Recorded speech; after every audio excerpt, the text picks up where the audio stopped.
नमस्कार, आदाब, सत श्री अकाल मित्रों, स्वागत है आप सभी का समाधान कार्यक्रम में। मित्रों, एक राजा थे, बड़े अशांत और दुखी रहा करते थे। अब उन्हें अपनी अशांति का कारण पता नहीं चल रहा था। बहुत सारे विद्वानों से भी उन्होंने चर्चा की, बहुत सारी युक्तियां उन्होंने की, लेकिन फिर भी मन दुखी और अशांत ही रहा करता था। एक बार वो वेश बदल के अपने राज्य में घूम रहे थे। उन्होंने देखा कि एक किसान अपने खेत के किनारे पेड़ के नीचे बैठ करके भोजन कर रहा है। उसके वस्त्र बहुत ही फटे हुए थे। राजा को लगा कि क्यों न इसे 2-4 स्वर्ण मुद्राएं दे दी जाएं तो ये खुश हो जाएगा। वो पहुंचे और 2-4 स्वर्ण मुद्राएं उस किसान को देने लगे और कहा कि आपके खेत में ही पड़े हुए मिले थे, इन्हें आप स्वीकार कीजिए। किसान ने कहा कि ये स्वर्ण मुद्राएं मेरी नहीं हैं, इन्हें या तो आप अपने पास ही रखिए या किसी गरीब व्यक्ति को दान कर दीजिएगा। राजा को बड़ा आश्चर्य हुआ। उन्होंने किसान से कहा कि लक्ष्मी को तो सभी स्वीकार करते हैं, आप अस्वीकार कैसे कर रहे हैं? तो किसान ने कहा कि देखिए, मैं सारे दिन में 4 आने कमा लेता हूं और वो 4 आने मेरे लिए पर्याप्त है, इसीलिए मैं इसे स्वीकार नहीं कर सकता। राजा ने कहा कि 4 आने में आप कैसे इतने खुशी और संतुष्ट रह सकते हैं? ये धन रहेगा आपके पास तो आप ज्यादा संतुष्ट और खुश होंगे। किसान ने बड़ी विनम्रता से कहा कि देखिए, व्यक्ति कितना कमाता है या कितना साहूकार है, उससे वो सुखी और संतुष्ट नहीं होता, बल्कि अपने धन का प्रयोग वो कैसे करता है और धन किस प्रकार से कमाता है, उस आधार पे उसकी खुशी और संतुष्टता उसके जीवन में आती है। राजा ने पूछा, तो ये जो 4 आने हैं, इन 4 आनों से आप कैसे गुजर बसर करते हैं? किसान ने कहा कि जो 4 आने हैं उनमें से जो 1 आना है उसे मैं कुएं में डाल देता हूँ, दूसरा जो आना है उससे मैं ऋण चुकाता हूँ, तीसरा जो आना है उससे मैं उधार दे देता हूँ, और जो चौथा आना है उस चौथे आने को मैं मिट्टी में गाड़ देता हूँ। राजा की समझ में नहीं आया कि ये जो 4 आने ये बता रहे हैं ये है क्या वास्तव में। उन्होंने कहा कि कृपया एक्सप्लेन कीजिए कि ये 4 आने हैं क्या और कैसे आप इनका उपयोग करते हैं। तो किसान ने कहा कि देखिए, जो पहला आना मैंने कहा कुएं में डाल देता हूँ, कुएं में डालना अर्थात अपने परिवार के भरण पोषण में मैं 1 आना लगाता हूँ। दूसरा आना जो मैं ऋण चुकाने की बात कर रहा हूँ, चूंकि माता पिता का बच्चे पे ऋण होता है, तो वो 1 आना मैं अपने माता पिता की सेवा में लगाता हूँ। और जो तीसरा आना जो मैंने कहा कि मैं उधार देता हूँ, वो मैं अपने बच्चों की शिक्षा दीक्षा में लगाता हूँ। और चौथे आने की बात जो मैंने कही, जिसे मैं मिट्टी में गाड़ देता हूँ, वो है कि मैं उसे अपने पास सुरक्षित रखता हूँ, ताकि आवश्यकता पे मैं उसे काम में ला सकूं। कोई भी धार्मिक या सामाजिक आयोजन होता है, मैं उसका इस्तेमाल कर सकता हूँ। राजा की समझ में ये बात आ गई थी कि कैसे धन का प्रयोग किया जाना चाहिए जिससे कि जीवन में संतुष्टता और खुशी आती है, प्रसन्नता आती है। उसके दिमाग के कपाट खुल गए थे और एक सुंदर प्रकाश लेकर के वो वहां से गया और उसके मन में एक शांति और खुशी का भाव जागृत हो गया था। मित्रों, यदि हम देखें, आज हम सबकी भी आमदनी बहुत ज्यादा है। यदि 50 साल पहले, 25 साल पहले यदि हम जाएं, तब की तुलना में आज बहुत ज्यादा हम धन कमा रहे हैं। लेकिन देखना होगा कि क्या ये धन हमें प्रसन्नता दे रही है, शांति दे रही है, खुशहाली ला रही है हमारे जीवन में। और यदि नहीं, हम अब भी अप्रसन्न हैं, अशांत हैं, तो ये जरूर देख लिया जाना चाहिए कि हम जिस ढंग से धन कमा रहे हैं, क्या वो सही है, या फिर हम जिस ढंग से अपने धन का प्रयोग कर रहे हैं, क्या वो सही है। इस पे विचार जरूर कीजिएगा, क्योंकि यहीं से शांति और खुशहाली हमारे जीवन में प्रवेश करती है। ऐसे सुंदर बात के साथ, इस चिंतन के साथ आज के समाधान की शुरुआत करते हैं। अभिनंदन करते हैं भ्राता जी का। भ्राता जी, बहुत बहुत स्वागत और अभिनंदन है। भ्राता जी, धन हर एक के पास आ रहा है, लेकिन धन का उपयोग कैसे हो और धनार्जन जो हम कर रहे हैं, क्या उस पे भी विशेष ध्यान दिया जाना चाहिए ताकि मन शांत हो, प्रसन्न? ये सत्य है कि गलत ढंग से कमाया गया धन गलत ढंग से ही चला जाएगा। ये कर्म सिद्धांत है, इसमें न मेरी बात है न आपकी, ये तो नेचुरल सत्य है, ये तो होगा ही। एक छोटी सी घटना मैं सुना रहा हूँ। हमारे पास कोई स्वेटर लाए आज, हमने बहुत सुंदर था, हमने पूछा कितने का आया, लुधियाना से 500 रुपए का। बाजार में कितने का मिल रहा है, 1200 का। तो देखिए लोग किस तरह धन कमा रहे हैं। वो 500 का लाया हुआ स्वेटर 700-800 में बेच सकते हैं, तो भी उन्हें आमदनी होगी। तो इसका जो फायदा है वो मनुष्य को ज्यादा नहीं होता है, बल्कि नुकसान ही नुकसान होगा। इसका परम महत्व है। गलत ढंग से अगर धन कमा लिया गया है तो वो धन बस मनुष्य को शांति नहीं देगा। बैंकों में तो पड़ा रहेगा, उसे ये तो लगेगा उसने बहुत सुंदर मकान बना लिया, पर उस मकान में उसको नींद नहीं आएगी, उस मकान में चोर लुटेरे आ सकते हैं। इसका परम महत्व है। और जो दूसरी बात थी कि धन कमाना एक बात है, अब कई लोग ठीक ठीक धन कमा रहे हैं, परंतु उसका उपयोग कैसे किया जा रहा है ये अति इम्पोर्टेंट बात है। तो उपयोग भी जैसे छोटा सा गरीब किसान 4 भागों में कर रहा था, आजकल लोग माँ बाप को तो देते ही नहीं। आजकल लोग गलत कार्यों में तो लगा देते हैं, पर धार्मिक और सामाजिक कार्यों में कुछ भी नहीं देना चाहते हैं। वो शराब तो पी लेंगे रोज 100 रुपए की, पर किसी गरीब विद्यार्थी को मदद नहीं करेंगे। तो ये मोस्ट इम्पोर्टेंट है जीवन की सुख शांति के लिए।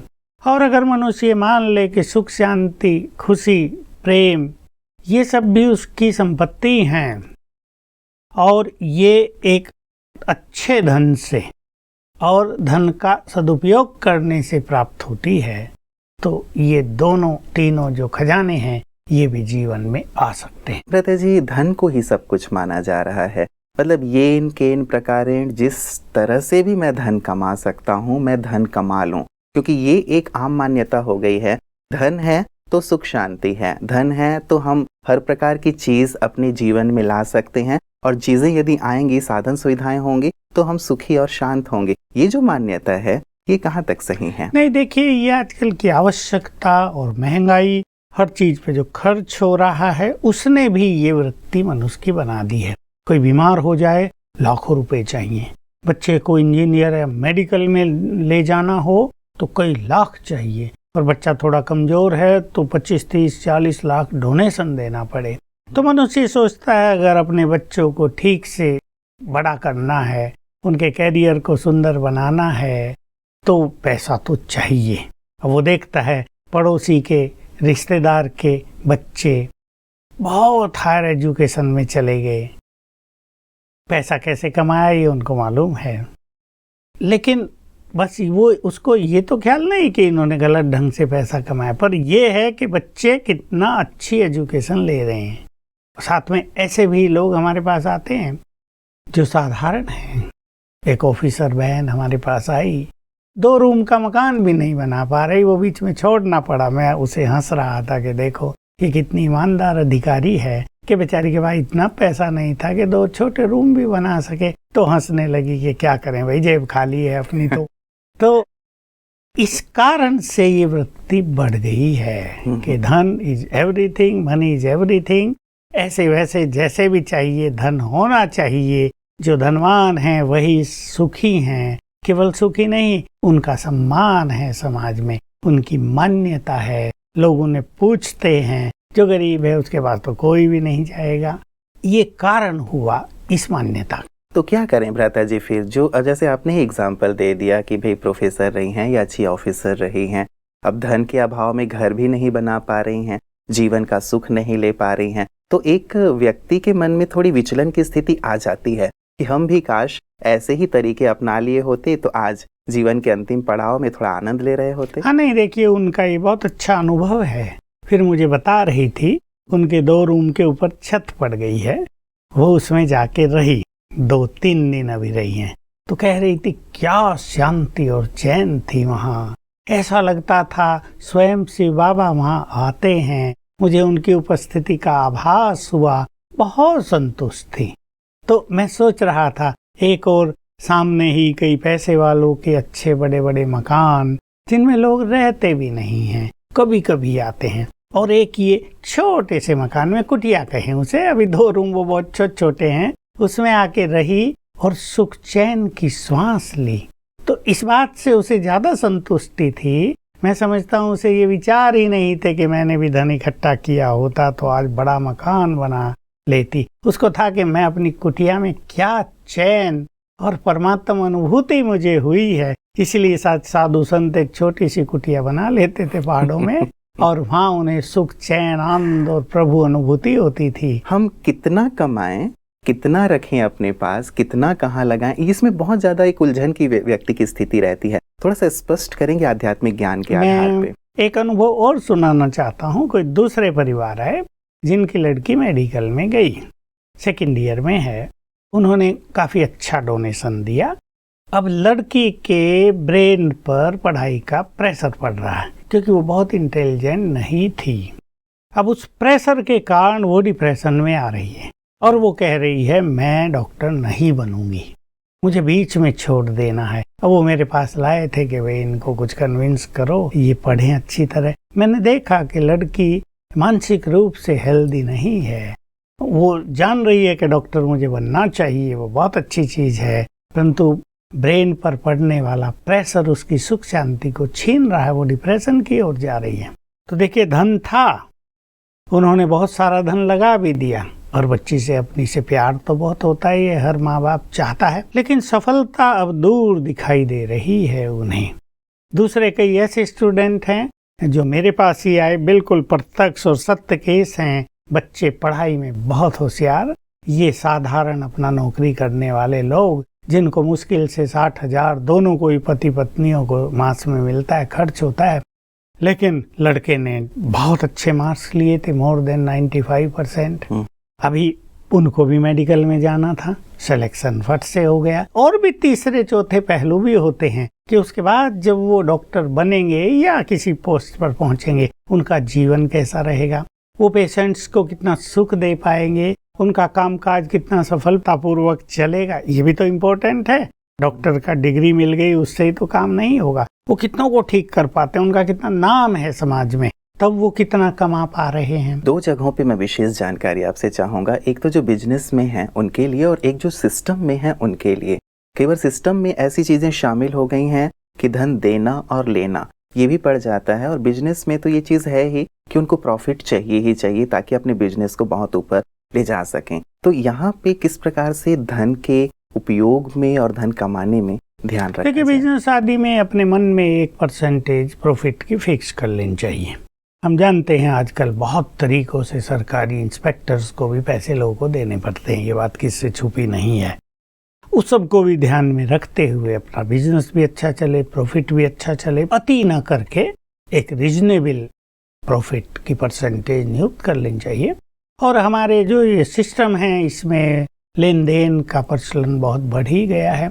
अभी जो व्यक्ति काम कराने आ रहा वो कुछ नहीं देता तो उसे तो 6 मास चक्कर लगाने पड़ते हैं। वो सोचता है यार टाइम इज मनी, इसलिए कुछ ले दे के अपना काम जल्दी पूरा करो, 15 दिन में काम हो जाए, मानसिक टेंशन भी समाप्त हो और अपना काम भी पूरा हो, जल्दी हम आगे बढ़े। तो उसमें अभी ये तो सिस्टम एक ऐसा हो गया है कलयुग के अंत में कि इसको काटना तो शायद किसी के बस का है नहीं। इसको लोग सुविधा शुल्क ही कहने लगे हैं, सुविधा चाहिए तो शुल्क पे कर दो। इसलिए उसमें भी जो जितना संभव हो सके खींचा न जाए। माना ऐसा नहीं कोई गरीब है और उसके पास पैसा है ही नहीं और खींचा जा रहा, भाई मुझे तो 50,000 चाहिए तब काम तुम्हारा होगा, ये थोड़ा पाप है, दूसरे के दिल को दुखाना है और इसका परिणाम बहुत भयानक होता है। बिल्कुल, मतलब इस चीज का ध्यान विशेष करके रखा जाए और अपने विवेक का प्रयोग हम कर लें। प्रता जी, कुछ मेल्स आए हैं, मैं आपको उनकी ओर लिए चलता हूँ। ये पहला मेल हमारे पास आया है प्रियंका जी का, और ये कहती हैं कि ओम शांति भाई जी, हम अभी बोरीवली से विरार शिफ्ट हुए हैं और मुझे एज अ गर्ल कुछ गलत अनुभव हुए हैं। अब जब मैं घर से बाहर जाती हूँ तो कुछ लोग गलत टॉन्टिंग करते हैं और कुछ नहीं भी करते, लेकिन डर लगा रहता है कि कहीं कुछ कोई कर ना दे। मैं शक्ति रूप हूँ ऐसा मैं अनुभव करती हूँ, लेकिन फिर भी जब घर आती हूँ तो बहुत डरावने विचार मन में आते हैं, क्या करूँ? ये बिल्कुल एक करंट समस्या है कि लड़कियों के लिए इस तरह की नॉनसेंस क्रिएट की जाती है, इसलिए उन्हें भय भी हो जाता है। डरपोक बनेंगी तो जैसे कुत्ते होते हैं ना, उनसे डर के आप भागने लगो तो कुत्ते पीछा करते हैं, और जरा खड़े हो जाओ जंप के तो सारे कुत्ते भाग जाएंगे। तो थोड़ा निर्भय बन के भी रहना है ताकि उन लोगों को ये महसूस न हो जाए कि ये बहुत डरपोक है। घर से चलते हुए कुछ अभ्यास कर लें 7 बार, मैं मास्टर सर्वशक्तिवान हूँ और सर्वशक्तिवान सिर के ऊपर छत्र छाया है। इस गुड फीलिंग में बैठें और इस नशे और स्वमान के साथ घर से बाहर निकलें। मेरे साथ सर्वशक्तिवान है, he himself has become my bodyguard. Bodyguard बना दे उसको। तो बाबा के महावाक्य हैं, जहाँ तुम बाप से इस तरह कंबाइंड रहोगे, किसी के मन में संकल्प भी नहीं उठेगा तुम्हें कुछ करें, तो लोग सब दूर चले जाएंगे। ऐसे बहुतों के अनुभव हैं। मैंने सिखाई ये टेक्निक और लोगों को अनुभव हुआ कि उसके बाद कोई दिखाई नहीं दिया आसपास, तो ये करके चलेंगी, भय भी खत्म हो जाएगा और सब कुछ सुरक्षित। बिल्कुल प्रथा जी, लेकिन जैसे हम निकले हैं घर से बाहर, जैसे ये कह रही हैं कि कुछ लोग ऐसे टॉन्ट करते हैं गलत, इस प्रकार से यदि दो चार होना पड़े तो उस समय विशेष क्या किया नहीं, देखिए जाए? लड़कियों को इस बारे में सावधान होना चाहिए। कई केस ऐसे हो चुके हैं कि लड़की ने विरोध किया और फिर उनका बुरा हाल कर दिया लड़कों ने। इससे थोड़ा बचना चाहिए, केवल थोड़े अच्छे शब्द बोल के ही आगे चले जाना चाहिए बस। और ये सब चीजें जो सुरक्षा की मैंने बताई, ये मोस्ट इम्पोर्टेंट है। इन्हें ऐसा अनुभव होगा कि कोई आता ही नहीं। और प्रथा जी, घर में जब माता पिता रहते हैं, लड़कियां बाहर जाती हैं, जॉब के लिए जाती हैं, स्टडी के लिए जाती हैं, तो पेरेंट्स के मन में भी कहीं ना कहीं थोड़ा सा डर का भाव रहता है कि लड़की बाहर गई है। क्या वहाँ पे भी पेरेंट्स कुछ विशेष अभ्यास कर सकते हैं, जैसे योग के अभ्यास आप बताते हैं? एक तो लड़की को ही, क्योंकि आजकल तो कॉमन है, अभी सभी लड़कियां जॉब पर जा रही हैं, इसलिए कोई ऐसी बात नहीं। पहले वाला वातावरण तो अब नहीं रहा। जब कोई लड़की जॉब पर जाती थी तब का वातावरण अलग था। उन्हें स्वयं भी अभ्यास करते रहना चाहिए। मैं परम पवित्र आत्मा हूँ, या मैं मास्टर सर्वशक्तिवान हूँ और स्वयं भगवान सर्वशक्तिवान मेरे साथ हैं। माँ बाप भी एक 15 मिनट अपनी लड़की के लिए योग कर दिया करें, जैसे उसको वाइब्रेशंस जा रहे हैं, सी इज सेफ। बस इतना करेंगे तो अच्छा रहेगा। बिल्कुल बिल्कुल। चलिए, ये अभ्यास बहुत आवश्यक हो जाता है भ्राता जी आज के दौर में। यदि मन में खास करके जैसे ये कह रही हैं कि डर का भाव रहता है जाने के समय भी और आ जाती हैं तब भी, शायद ये अभ्यास उनको बहुत ज़्यादा मदद करे। भ्राता जी, हमारे पास कुछ SMS भी आए हुए हैं। ये हमारे पास आया है पंजाब से और ये कहते हैं कि ओम शांति भाई जी, मैं आपका समाधान प्रोग्राम पिछले 6 माह से देख रहा हूँ और मुझे बहुत फ़ायदा मिला है राजयोग से। मैं एक अपनी प्रॉब्लम आपके साथ शेयर करना चाहता हूँ कि मुझे बचपन से ही लोगों से बात करने में डर लगता है, स्पेशली लड़कियों से। और मेरे पास एक बड़ी प्रॉब्लम ये है कि मेरे अंदर डर का भाव है और मैं बहुत सेंसिटिव भी हूँ। मैं इससे मुक्त होना चाहता हूँ। हाँ, ये भी कई बच्चों में होता है। बचपन से ही शर्मीली नेचर, एकदम किसी से बात करते हुए बात करना ही ना आए, बल्कि डर जाएं और बात क्या करनी थी वो भी भूल जाएं। हमारे यहाँ बहुतों के ये एक्सपीरियंस हुए कि ऐसे जब उनकी मनोस्थिति थी तो मैंने उनको सजेस्ट किया कि जब हमारी एग्जीबिशंस लगती है ना, स्पिरिचुअल एग्जीबिशन, सबको परमात्मा संदेश देने के लिए, तब वो समझाया करें सबको। छोटा ग्रुप, भले पहले गांव की माताओं को ही लेकर चलें और धीरे धीरे आपको प्रैक्टिस होगी और ये हिचक निकलती जाएगी। और जब आप सबसे ऐसा कम्युनिकेट करेंगे, उनसे बातचीत आपकी होगी, तो एक जो भय बना रहता है ना, यह एक जो शाई नेचर हो जाती है, लड़की से कैसे बात करूं, ओ ये बड़ा आ गया, कैसे इससे बात करूं, इसे बात करने का हौसला बढ़ेगा। और दूसरा, इनको बहुत ज्यादा अभ्यास करना चाहिए स्वमान का। मैं मास्टर सर्वशक्तिवान हूँ, और सामने जिससे वो बात कर रहा है, न वो स्त्री है, न पुरुष है, न लड़की है, न लड़का है, वो तो एक चेतन आत्मा है। ये प्रैक्टिस पहले से ही बढ़ाए, काल्पनिक रूप से बढ़ाए, घर बैठे भी कि मैं किससे बात कर रहा हूँ, ये सब आत्माएं हैं, सब भगवान के बच्चे हैं और मैं हूँ मास्टर सर्वशक्तिवान। तो पाएंगे कि धीरे धीरे ये शाई नेचर समाप्त हो जाएगी। ये बहुत कठिन कोई समस्या नहीं है, क्योंकि मैंने सैकड़ों की ये नेचर बदलते देखा है। विद्यालय से जुड़े हुए हैं वो तो जाकर के ऐसे समझा लेंगे, लेकिन जो नहीं जुड़े हुए हैं वो कहाँ जाके समझाएं? उन्हें ऐसी प्रैक्टिस करनी चाहिए, और नहीं तो जंगल में जाकर, बगीचे में जाकर भाषण करना चाहिए, अब्राहम लिंकन की तरह। 10 मिनट सब मेरे सामने खड़े हैं और मैं उनको भाषण कर रहा हूँ। और स्वमान की प्रैक्टिस तो सब कर ही सकते हैं। मैं सर्वशक्तिवान की संतान, मास्टर सर्वशक्तिवान हूँ।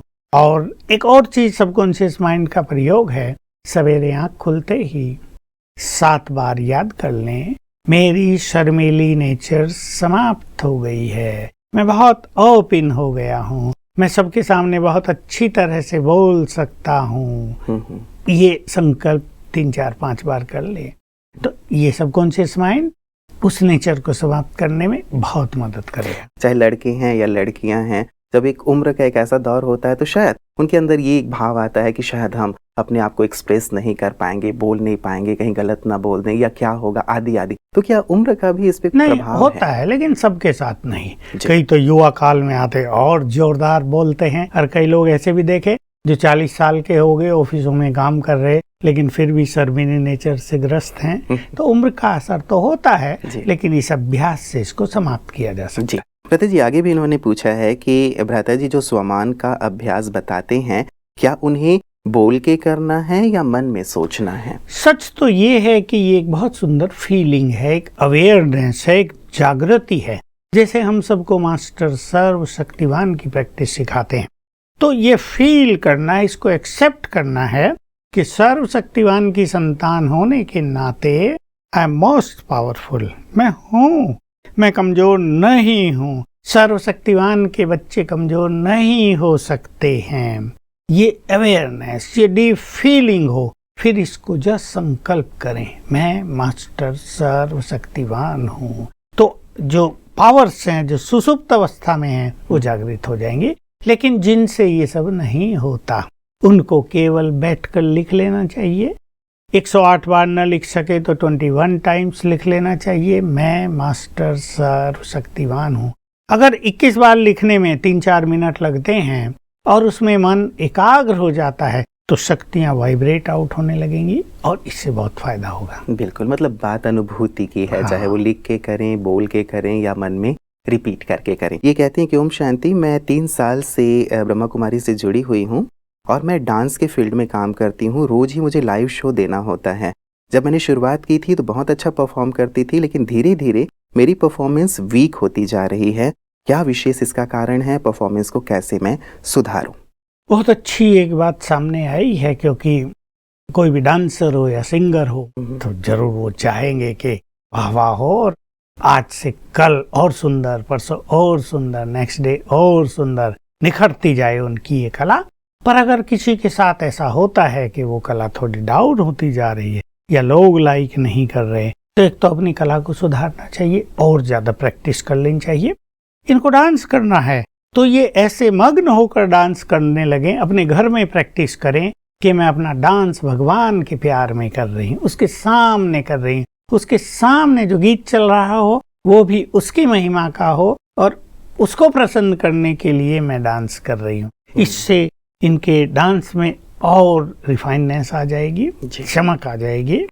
प्रैक्टिस भी बहुत अच्छी है और जब ये स्टेज पर जाएं तो 3 बार याद कर लें, मैं मास्टर सर्वशक्तिवान हूँ, सफलता मेरा जन्म सिद्ध अधिकार है। और ये डांस का प्रोग्राम हे शिव बाबा आपको समर्पित है। अब आप भी मेरे डांस का आनंद लें, इस फीलिंग्स से उसको भी साक्षी बनाकर ये डांस करेंगे। लेकिन पहले प्रैक्टिस भी अच्छी कर लें और सुधार कर लें तो निश्चित रूप से सफल होंगे। जी, बहुत बहुत शुक्रिया भ्राता जी, आपने सुंदर जवाब जो हैं हमारे दर्शकों को दिए हैं और सचमुच लगता है कि इससे उनके जीवन में जरूर निखार आता जाएगा। आज की सुंदर चर्चा के लिए आपका बहुत बहुत शुक्रिया।